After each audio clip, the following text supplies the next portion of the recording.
धूप की छांव, एक मार्मिक गर्मी की कहानी।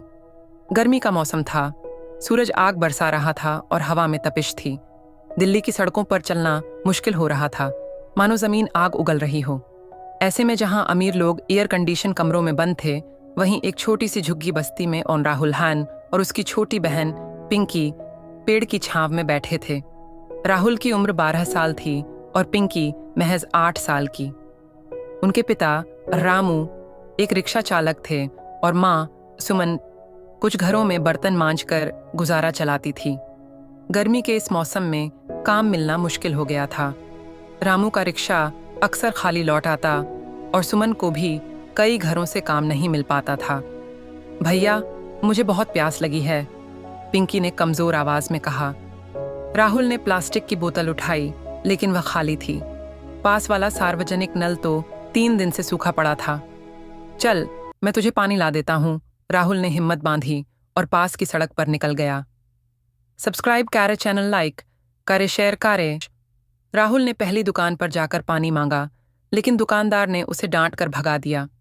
दूसरी जगह एक आदमी ने उस पर पानी फेंक दिया और हंसने लगा।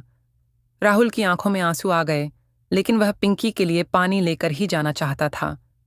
तभी उसकी नज़र एक निर्माण स्थल पर पड़ी, जहां मजदूरों के लिए पानी का बड़ा मटका रखा था। वह चुपके से वहां गया और बोतल भरने लगा कि तभी एक ठेकेदार ने उसे पकड़ लिया। चोरी कर रहा है साला, ठेकेदार ने उसके हाथ से बोतल छीनकर दूर फेंक दी। राहुल ने गिड़गिड़ाकर कहा, मेरी बहन बीमार है, उसे पानी चाहिए। लेकिन किसी ने उसकी बात नहीं सुनी। वह उदास होकर वापस लौटा तो देखा कि पिंकी एक पत्थर पर सिर रखकर सो गई थी। उसका चेहरा लाल हो चुका था और सांसें तेज चल रही थीं। राहुल ने पिंकी को हिलाया, लेकिन वह नहीं उठी। वह डर गया और चिल्लाने लगा। पड़ोस की महिलाएं दौड़ी आईं। अरे, ये तो लू लग गई है, जल्दी पानी लाओ। किसी ने पानी के छींटे मारे, किसी ने प्याज का रस सूंघाया। धीरे धीरे पिंकी ने आंखें खोलीं, लेकिन वह बहुत कमजोर हो चुकी थी। उसी समय राहुल के पिता रामू रिक्शा लेकर आए।